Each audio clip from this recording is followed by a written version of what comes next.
Hi friends, welcome to our channel Ammi Chutney. இன்னைக்கு Sunday ஸ்பெஷல்ல நம்ம பார்க்க போறது நம்மள பல பேரோட ஃபேவரட்டான ஒரு சாட் ஐட்டம் பானிபூரி. என்னோட ஃபேவரட்டான இந்த பானிபூரி உங்களோட ஃபேவரட்டாவும் இருந்ததுன்னா மறக்காம கமெண்ட் பண்ணுங்க. இப்போ இந்த பானிபூரி எப்படி செய்யறதுன்னு பார்க்கலாம் வாங்க. ஃபர்ஸ்ட் பூரியில வைக்கிறதுக்கு உருளைக்கிழங்கு மசாலா ரெடி பண்ணிடலாம். இதுக்கு 2 உருளைக்கிழங்கை வேக வச்சு தோலெல்லாம் எடுத்துட்டு வச்சிருக்கோம். இதை இது மாதிரி கையால் நல்லா மேஷ் பண்ணி வச்சுக்கலாம். உருளைக்கிழங்கு மசாலாவில் சேர்க்கறதுக்காக கருப்பு கொண்ட கடலையை ஓவர் நைட் ஊற வச்சு கொஞ்சமாக உப்பு சேர்த்து குக்கரில் வச்சு 5 விசில் வச்சு வேக வச்சுருக்கோம். அதையும் உருளைக்கிழங்குல சேர்த்துக்கலாம். இது கூட பெரிய வெங்காயத்தை சின்ன சின்னதாக கட் பண்ணி சேர்த்துக்கலாம். காரத்துக்காக 3 பச்சை மிளகாவையும் சின்ன சின்னதாக கட் பண்ணி சேர்த்துக்கலாம். இதில் 1/2 ஸ்பூன் அளவுக்கு வெறும் மிளகாய் தூள், 1 ஸ்பூன் அளவுக்கு சாட் மசாலா, 1/4 ஸ்பூன் அளவுக்கு கரம் மசாலா தூள் சேர்த்துக்கலாம். கடைசியாக உருளைக்கிழங்கு மசாலாவுக்கு தேவையான அளவுக்கு உப்பு சேர்த்து எல்லாத்தையும் நல்லா மிக்ஸ் பண்ணி வச்சுக்கலாம். இந்த உருளைக்கிழங்கு மசாலாவில் கொஞ்சமாக துருவின கேரட், கொத்தமல்லி தழைலாம் கூட சேர்த்துக்கலாம். இந்த மசாலாவுக்கு உருளைக்கிழங்கும் வெங்காயமும் இருந்தாலே போதும், கொண்டக்கடலைலாம் ஆப்ஷனல் தான். பூரியில் வைக்கிறதுக்கு உருளைக்கிழங்கு மசாலா ரெடி ஆகிடுச்சு. அடுத்து டேட்ஸ் வச்சு ஒரு ஸ்வீட் சட்னி ரெடி பண்ணிடலாம். இதுக்கு ஒரு சின்ன லெமன் சைஸ் அளவுக்கு புளியை ஊற வச்சு கரைச்சி எடுத்துக்கலாம். இந்த புளி தண்ணியை வானலில் சேர்த்துட்டு இதுக்கு தேவையான அளவுக்கு மட்டும் கொஞ்சமாக உப்பு சேர்த்துக்கலாம். 1/4 ஸ்பூன் அளவுக்கு வெறும் மிளகாய் தூள் சேர்த்துக்கலாம். 1 ஸ்பூன் அளவுக்கு நாட்டு சர்க்கரை இல்லைன்னா பவுடர் பண்ண வெல்லம் சேர்த்துக்கலாம். இது எல்லாத்தையும் நல்லா மிக்ஸ் பண்ணிவிட்டு இது ஒரு 2 நிமிஷம் பாயில் ஆகட்டும். அதுக்குள்ளே இதில் சேர்க்கறதுக்காக ஒரு 10 பேரிச்சம்பழத்தை சீடெல்லாம் எடுத்துட்டு மிக்ஸி ஜாரில் சேர்த்து கொஞ்சமாக தண்ணி விட்டு கிரைண்ட் பண்ணிக்கலாம். கிரைண்ட் பண்ண இந்த டேட்ஸ் பேஸ்ட்டை புளி தண்ணியில் சேர்த்துடலாம். டேட்ஸ் பேஸ்ட்டை புளி தண்ணியில் சேர்த்து நல்லா மிக்ஸ் பண்ணிவிட்டு இது நல்லா திக்காகிற வரைக்கும் கலந்து விட்டுட்டே இருக்கலாம். இந்த ஸ்வீட் சட்னியை நம்ம ரெடி பண்ணி ஸ்டோர் பண்ணி வச்சிட்டோன்னா பானிபூரிக்கு மட்டும் இல்லை, நம்ம செய்கிற எல்லா சாட்டுக்குமே இதை நம்ம யூஸ் பண்ணிக்கலாம். ஸ்வீட் சட்னி இது மாதிரி கொஞ்சம் திக்கானதும் ஸ்டவ்வை ஆஃப் பண்ணிவிட்டு நல்லா ஆற வச்சு ஒரு பாட்டிலில் ஸ்டோர் பண்ணிக்கலாம்.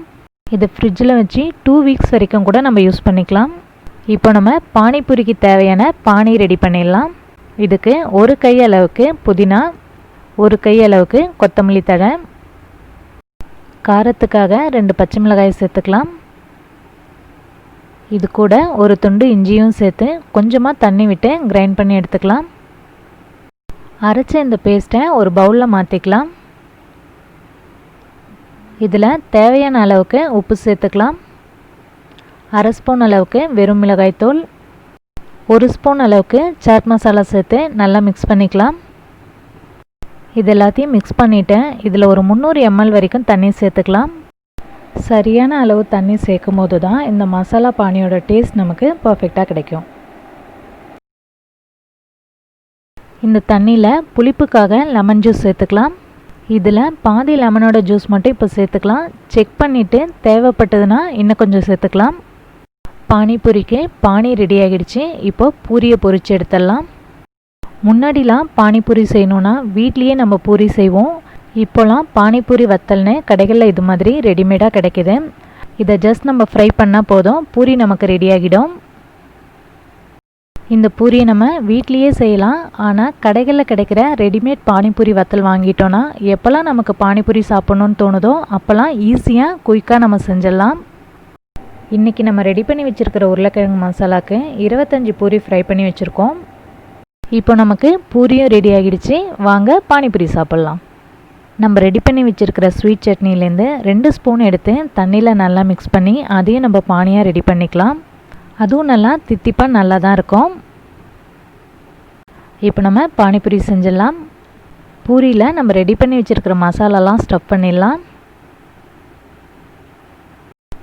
கொஞ்சமாக ஸ்வீட் சட்னி வச்சுட்டு நம்ம ரெடி பண்ணி வச்சுருக்கிற மசாலா தண்ணி ஃபில் பண்ணிட்டோன்னா பானிபூரி ரெடி.